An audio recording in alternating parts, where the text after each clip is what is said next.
Hi. Hi. Daisy. Don't touch anything. Everything is working. Okay, I'm not going to touch anything. God.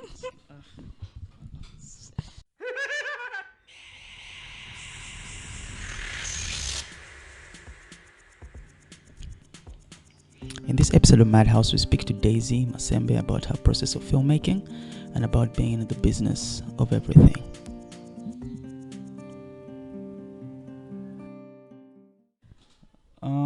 I think let's start the podcast. I believe so. Yeah, Daisy is here. Yeah.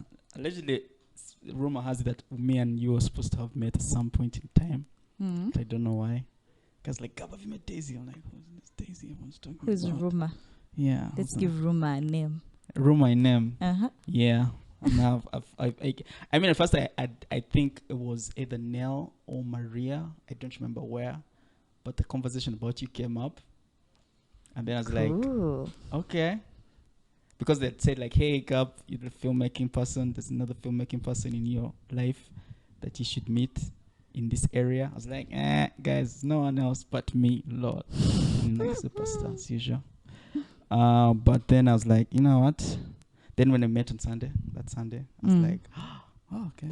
Then when I watched the film, I was like, it's quite interesting what's going on here. Thank you. So let's just, before you guys think I'm just like either, what's it called, starstruck or like, Oh, please. what's that word? When you like meet someone like you've really been looking forward to meeting and then you just like overhype them. Right. I don't know if there's a word, but keep going. Yeah, it could be the situation that I'm in right now. So introduce yourself, Daisy. Like, do you think? Okay, I am Daisy Masembe. I am a filmmaker, designer, and lover of art. Okay. Yeah. That's all. Yeah.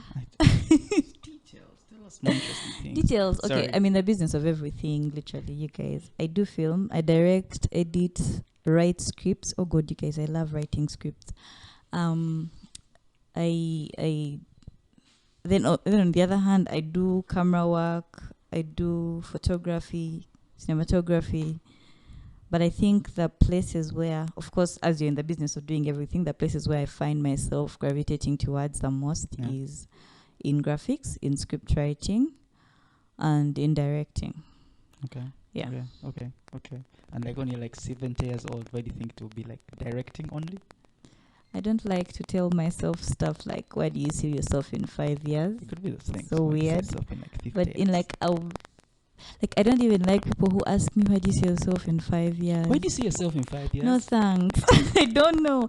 So the thing is, I like to not that I'm going through life recklessly floating, but I actually like the mystery. Okay. I like to discover things, like you're walking through a certain place and you find butterflies and you follow them and you find a beautiful thing. Yeah, I'm that person. Then find a dragon. Yeah, then you figure that out as well. You know, you said follow butterfly. Mine is like, follow butterfly, and then you enter dragon's mouth. Because the butterflies are going towards the dragon. Yeah, I thought like the butterflies and the dragons are working together. That would be interesting. Yeah. So I just want to find out, how did you get into filmmaking? Like, when did this like this bug, like filmmaking and like graphics and like photography, start? Okay, so when I was young, I used to watch things on TV and get fascinated by them and wonder how people are walking inside the TV and how the words are dancing besides the people. And I always knew I wanted to figure out what that is. I didn't know what it was. I didn't know it was called graphics. As I went along at campus, I asked a friend who told me it was called graphics design. I looked online for material where I could get it. Oh, I also went to industrial art. I did industrial art at my career. But of course, they don't give you very good hands-on experience when it comes to the creative world. They give you so much theory work. I don't know why I did woodwork. My lecturers, God forgive you for making me do woodwork. But anyway, I discovered graphics at campus. I discovered the Adobe suite, so I kept giving myself challenges like, let's learn Illustrator. Now let's learn After Effects. Now let's go on to figure out. So it was just a thing of I need to figure out what every app on the suite does. And then I got curious like that. Okay. So I think it has been a journey of curiosity, lots of YouTube. YouTube school. Thank you very much. And then, of course, there's been places where I've been given actual opportunities to work on client work, like where I did internship at New Vision, and then I did an internship at NTV, then went on to get employed there. So there I learned a lot. I cannot even deny that I learned a lot at NTV. I got experienced. I believe I got baptized by fire at NTV, because you know how you're an intern and you've been seeing these things, like I think you see when you were young. Yeah. Now you're an intern, you're like, okay, this is cool. Then you get to the live news and the live shows, and it becomes real, like the pressure that we're going live in 5 and you're sweating bullets. Like it was so real, but also I loved it. Like I came out of that whole experience so in love with it, and I didn't even mind that it took away so much time from me at that time, because of course you would go in 6 a.m. for the morning show, come out really late. But I would be there as a graphic designer, but then I'm watching the directors and learning what the directors are doing, the producers, the editors. So I keep giving myself small tasks, like I need to figure out what that does. So I think it has been like a thing of experimenting as you go by. Yeah. Following butterflies. Following butterflies. It's a dragon you're about to be eaten by. Well, if we find a dragon along the way, we'll slay it. True, it's for slaying dragons. For dragons, I feel like dragons have been misunderstood for a very long time, but let's not go there. I'm going to get lost in a metaphor. I'm just going to be and I'm also going to start becoming very useless. Start going down that path. So after NTV, where did you go? Were you still NTV for a while? Oh yeah, after NTV, I worked because there was also the need to make money and pay bills. So I worked at NASA. I worked in people's companies. Like the famous NASA Road. Yes, that's famous. Yeah, for those guys who don't know where NASA Road is. NASA Road is like, I don't know, it's like... It's the one place where you can get everything. Yeah, everything. It's so weird, and yet it's all about like paper and printing, but you can also find other things. You can get everything done. So yeah, that has been my hustle. But then I also worked with Kwese TV. Okay. RIP. Yeah. While it was still here. I worked with them as an editor. Okay. And a graphics designer. Okay. I also did an internship with UBC. Okay.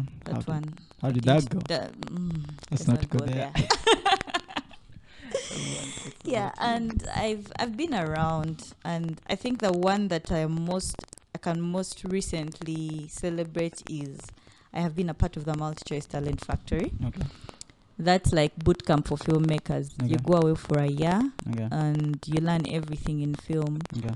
You learn script writing, producing, directing, cinematography, whatever. They expose you to everything. They give you hands-on experience. They take you to people's sets to be there as runners and observe, and then you come out with what you come out with, depending on your level of curiosity. Okay. And that's the one thing that's the most recent thing. Okay. So the one that I'm most proud of at the moment. Oh, awesome. So have you graduated from talent?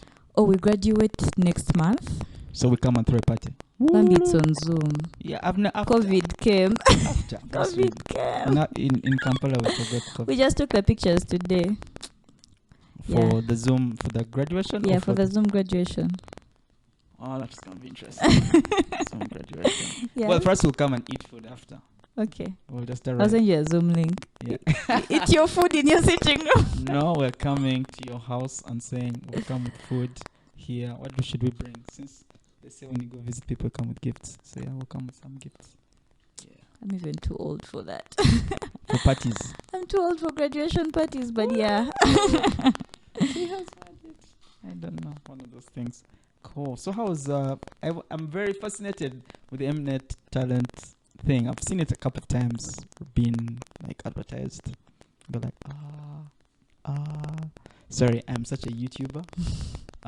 And DVD classes.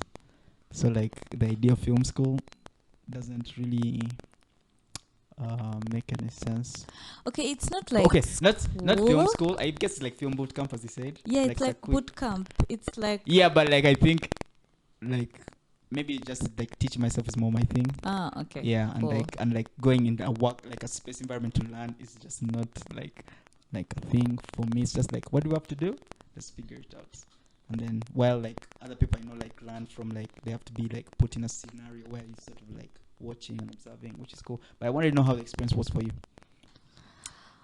How do I describe? 1 year. How do I describe 1 year MTF? Pain, 1 year of exciting and things. Do it justice. I think surreal. To be honest, everything made sense. Yeah. You know how you go through your life trying to figure out what it is that you want to be for real. Because I come from one of those families where I always thought I would be a lawyer. Imagine I did the pre-entry examination for law school. I passed. Meanwhile, it's just that lawyer. It's just that didn't work out. Masembe. I did it both at UCU and at Makerere. So I always thought I'd be a lawyer. Okay. But it was because growing up in the African society, the things that we knew were successful were doctors, lawyers, engineers. Yeah. I think that was it. So, and then I was very argumentative as a child. So they always told me, you make a good lawyer. So I grew up thinking it's about arguing because I'm very articulate and I can argue you down. Which seems... You just have to give me the facts. What lawyers do. Yeah. I don't know. I don't know if... I really don't know. I mean, I guess if you're going to do like court law and that kind of law where you're just going to go to court and just defend your client or whoever, I guess that's the game. Anyway, yeah. What was the question I'm answering? How was MTF? Yes. So when law didn't work out, and then I got into art, and I fell in love with it, and then has always been a part of me until now. Yeah. MTF felt like being Multi-Choice Talent Factory. Yeah. Felt like that one place where all the dots connected. Okay. All the dots. Why I'm here. Mm-hmm. You know how. Okay, it's so weird. I'm a believer. I'm a Christian. I'm a believer in God. Yeah. So I believe that everyone is put on earth for a purpose. So everyone has a purpose, a calling on their life. Yeah. Some have figured it out and some haven't. Yeah. So I always wondered what my purpose was. Yeah. And it's so weird.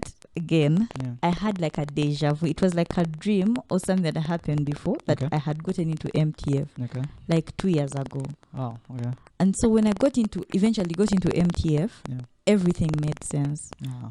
I felt excited to be doing what I'm doing. Yeah, it came naturally. It came easily. Film made sense. Cameras made sense. All this script writing life made so much sense. And I was like, wow, where have I been all this time? Yeah. So that's how MTF has been. Yeah. It has been eye-opening.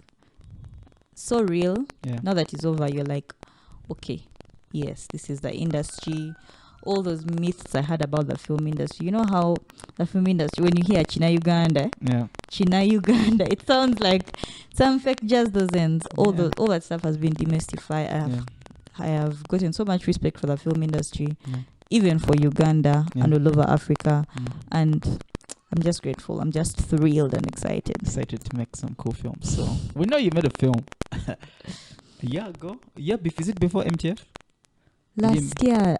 Rhythm of My People. I did that last year during the lockdown.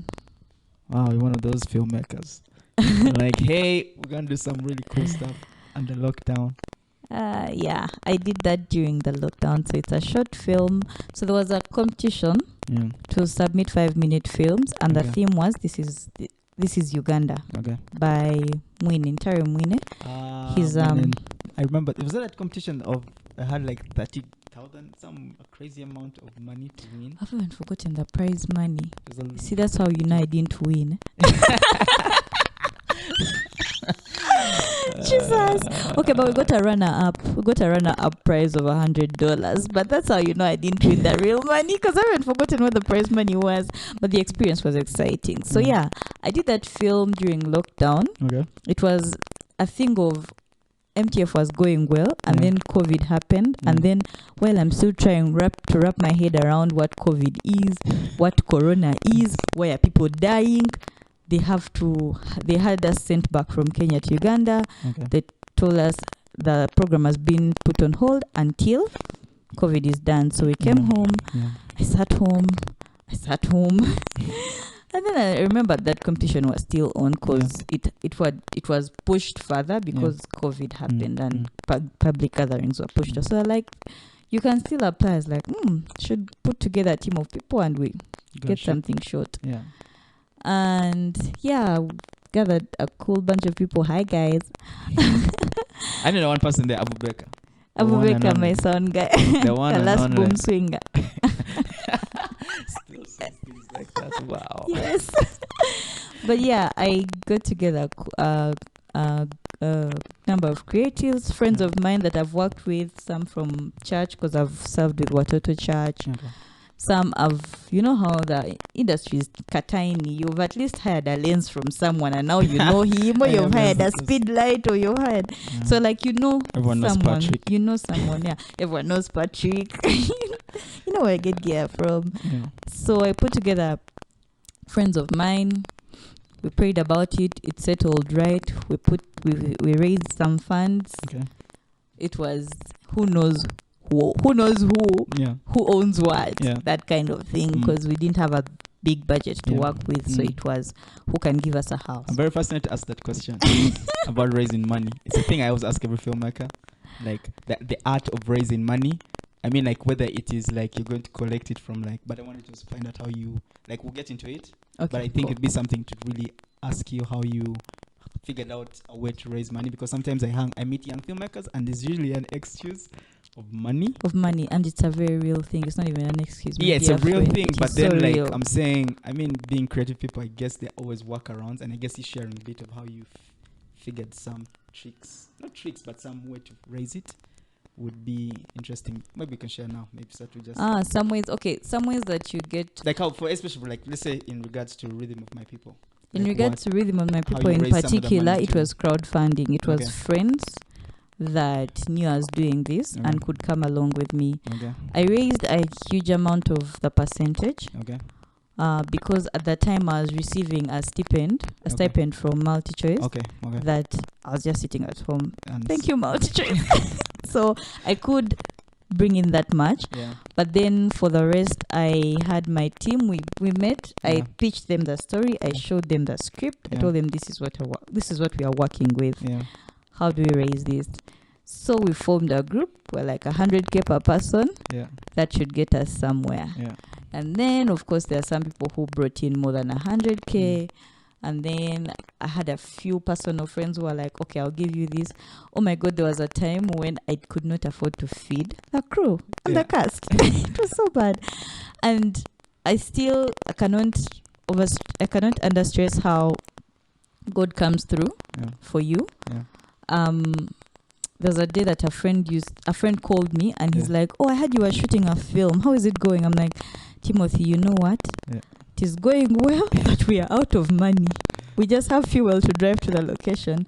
He's like, how many people do you have? I tell him, he's like, how much they need for lunch? He sends the money. So he gave me 120K for that day's lunch. And then we used 5 shoot days. And he gave me 2 days of lunch. That's nice. And thank you, Timothy. Thank you so much, Timothy. Wherever you are. And it was a thing of doing that. And going along, because we waited for the money to make sense. And we kept on pushing because the money hasn't come. Until a day I called my AD and I told him, we are shooting this film. If it means we shall cook the food in my house and go with it in the pitches and eat it on set and just warm, we have to shoot this film and get it done with. So I think also there's a thing that I saw that God responds to audacious faith. I think it was also a thing of audacious faith. That's nice. I'm very fascinated. So your sales pitch to your friends to raise money, which I'm seeing very interesting attributes. Like you are willing to take the risk, so you brought upfront more of the resources, which you said like you had stipends from MultiChoice, so you just said, hey, there's that, but also you sitting down as Gab here and scripting an idea and getting people to give you their money and believe in it. You need to believe in it. You need to be 110% certain. Like this is the story. Almost. You know it inside out. I knew this story inside out. I had visualized it. I could pitch it. You need to have the resources to pitch it, create a mood board, have it broken down. Don't pitch the whole ambiguous thing. It's like you start slowly. This is the log line. This person wants this and this is stopping them. Okay. Then you have quite a bit of their attention. Okay, so this person who lives in this world is influenced by these forces, wants this thing, but then the other thing is stopping them. Then you've gotten quite a bit of more of their attention. So you set up the world, you start to break it down for them. So you see if it's going to work. And of course, when you're pitching, you don't first pitch to everyone. You first pitch the nearest person here and say, does this make sense? Because as creatives, we have ideas, man. You can wake up and you have some aliens doing what on what. But aliens would be fun. Aliens would be so much fun. So you need to believe in the idea yourself. And know how to pitch it. Know it inside out. Like if you had 5 minutes on an elevator with someone. I would call it delusional self-belief in the idea. It's not even deluded. It was so real. No, but I'm saying like in terms of the craziness, you kind of need to believe in the idea and the story you want to tell more. And know it so well. Before you start going around saying, hey guys, can you give me 100K? And I really and also you have to know your budget. Also that you know how much you're asking for. So you know how much you're asking for. You know that you can get it done in this much. Because of course I have stories that I have not pitched to anyone because I know the budget is still out of which I have not met the people that can give me the budget. But hi, if you're out there and you're listening, I'm so willing to listen to my Daisy wants pitches. $200 million. I have stories. Let's work together. But that's how it's been really. Okay. So what was the process like? I want to know what inspired the film and like Rhythm of My People and like the process of like writing it and like putting it together. Okay. Organically, I'm a person who does not believe in slaving for money. And if you watch that film properly, that's the underlying idea. Yes. It was this idea of like all your life is about your work, and then you die, and all you'll be remembered for is that you are a good accountant. I know that I can be a good accountant, but what about the times in between? What about the little times that I need to stop and watch my child laugh and just take in that moment? My baby is laughing. And just take in the fact that the sun is setting and it's so beautiful. Like I am that person who, I think I'm in pursuit for happiness.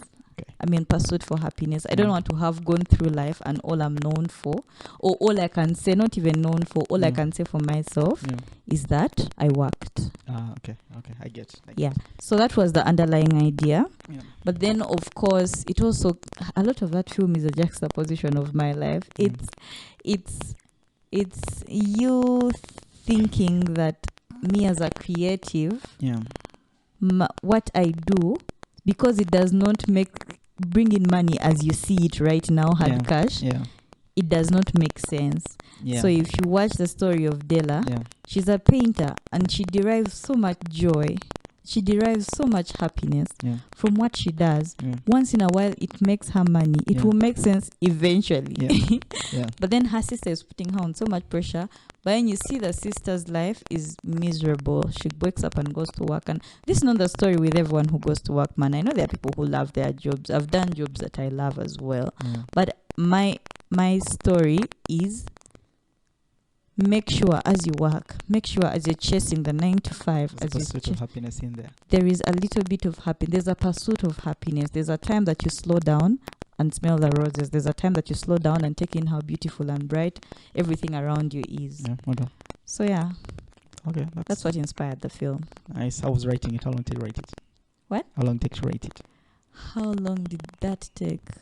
I don't think I know the exact time, but it had a good number of rewrites.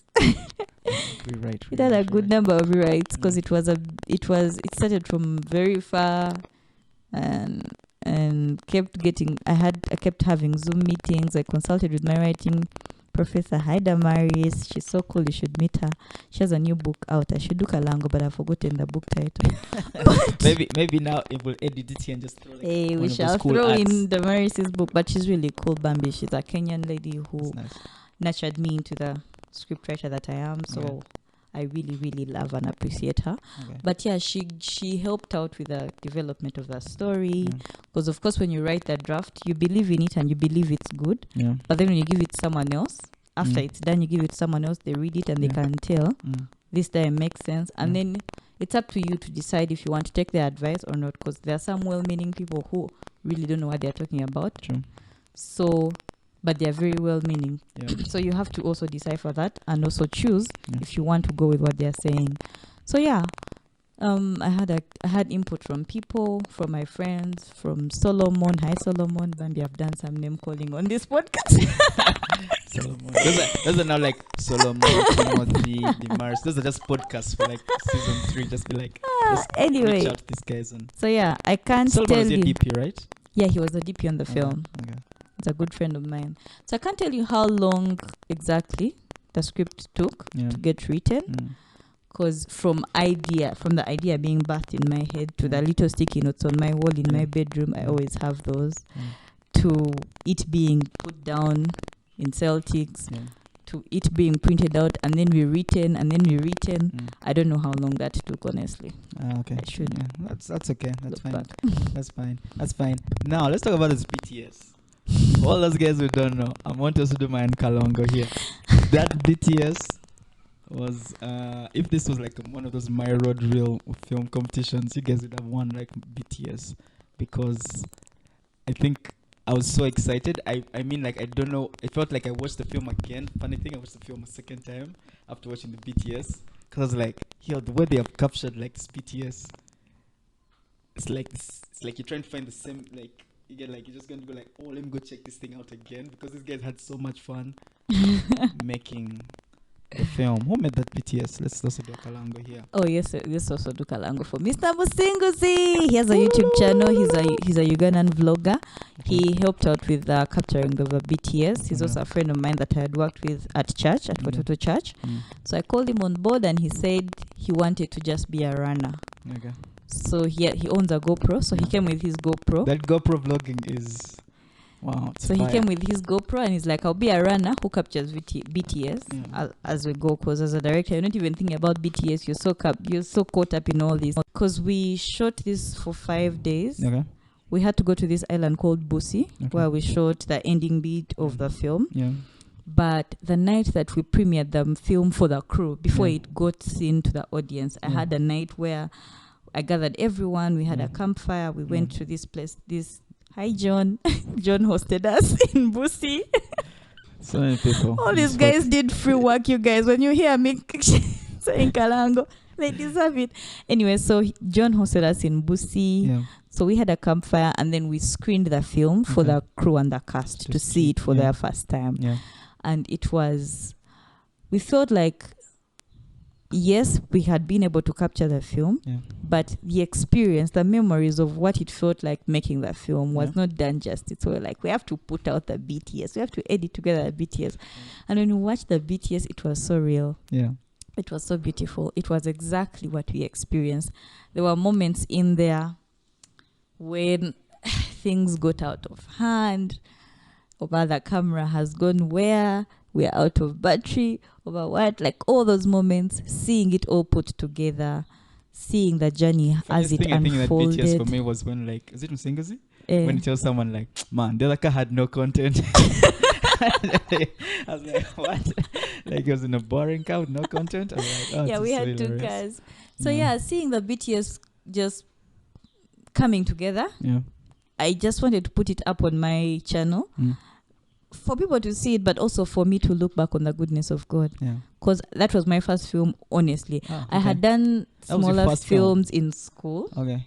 But that was my first film, putting people together. I saw the one of, I think, the Talent Africa film with Jida and the little boy. There's that second film. That was... Oh, the what's it called? One about misinformation. Public service PSA. Yeah. That's much later now. Okay, that's after Rhythm of My People. Yeah, that's much later. Okay. So Rhythm of My People was my very first film. It was the first thing that certified me to even own a YouTube channel. And it was a great testimony for me of the goodness of God in my life, of how God has orchestrated my life from the beginning to now, and it now makes so much sense. It was a celebration of how much joy and fun I can have being a creative, despite it being an unconventional lifestyle, and sometimes being uncertain about where the bills are going to get paid. There is just that joy that comes when a project is done and you're seeing it and you're like, wow. Yeah, I get it. So yeah, I think that's what that BTS will forever remind me of. I want it to be up there. I want to watch it. I want to watch it when I'm old. I want to watch it with my children. Just get like an OTV and keep the house on a loop. Have them look at it and tell them, you guys, believe in your dreams. Your dreams are valid. I saw something on Kemiondo's Instagram. And where she said her therapist told her it's okay for you to want what you want. As a creative, I don't know if you experience this, where you want things that are unconventional and you feel guilty for wanting them because they're different. Like dragons. They're different from what you should be wanting. Like, sometimes my mom is worried about if we're going to pay the bills with this passion of yours. Is it going to work? Oh yeah, the idea of passion. Maybe it's maybe the idea that passions have always been treated as like hobbies. Yeah.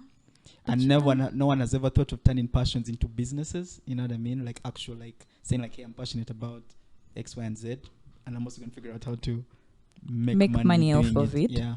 A lot of people, it's like I'm saying, like from especially for us in Kampala and Uganda, it seems like when you say I'm passionate about music, it means like it's the thing you do on the weekend. You pull out the guitar and do your thing, but during you get. Yeah, and I always told myself I will be a lawyer who practices art on the side, because art is going to be a hobby, and then law will be like the thing that brings money, the thing that gets the bills paid. Yeah.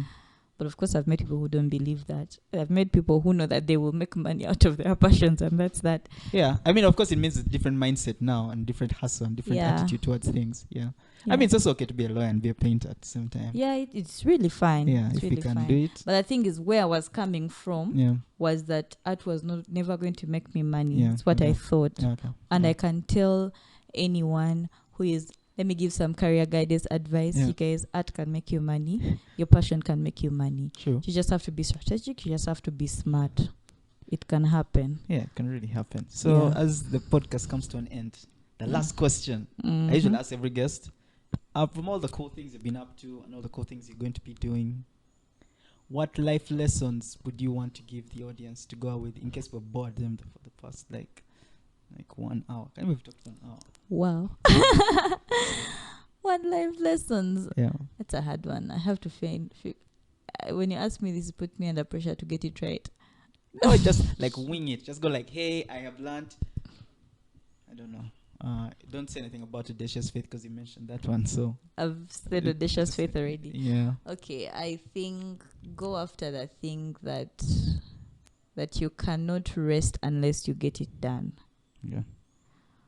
I don't know how to say this. Like the thing's always tapping your shoulder. The thing that you feel so passionate about, listen to it and go after it. Okay. It may not make sense at the beginning, but do it. And also, just because we are working on passion, doesn't mean that you slack. Yeah. It doesn't mean that you wake up and have mood swings and today you're not in the mood because it's a passion. You have to be consistent. You have to show up every day. Show up with your game face, whether you feel like it or not. Show up with your game face and get the work done. Put in the work, it will show. So many people see that film and they think it's just a 5-minute film. I put in so much work in that film and I'm so proud of it, and I really hope that it will reflect. People can actually people can always know that you put in work in a project. It always shows. We should. Is it worth it though? If you're ready, we get it done. But it's a thought. I'll put my proposal forward. Oh, and then one last thing that I want to say, maybe you can cut out everything that I said before, is know the right people. Okay. Surround yourself with people that are going to benefit you. Surround yourself with people that are soaring higher than you. Okay. So that they will constantly challenge you to be better. Okay. Because people who are not soaring as high as you are or higher they may be good people, but sometimes they may encourage your complacency. And as creatives, we can be really complacent. And yet, especially in film and entertainment business, creativity is so competitive. Like you always have to be bringing a certain level of a game that is a bit insane. Yeah. Especially in I would say starting from especially when the YouTube boom started. And people were able to make crazy short films with very little gear. Yeah. And then you're like, oh my God, what did they just do? And now it feels like the bar is always being pushed. The bar is too high for you to assume that just because you don't have the gear, you can't work. Yeah, or you don't have certain things. It's just like... Yeah, I don't own a Red, so I can't work. Yeah. There are people I know who keep scripts until when the person who wants a Red and is looking for a script finds and locates them. Yeah. But for them, they will keep on writing. There are people who are shooting, getting stuff done on little to nothing. But the story, at the end of the day, drives the thing. And then, I hope I've been of any... No, this has been an awesome podcast. I was what I was expecting. You have sort of answered our questions. Thank you. Thank you so much for coming, hanging out with us. We shall hang out some more. Round table next. Bye. Bye-bye.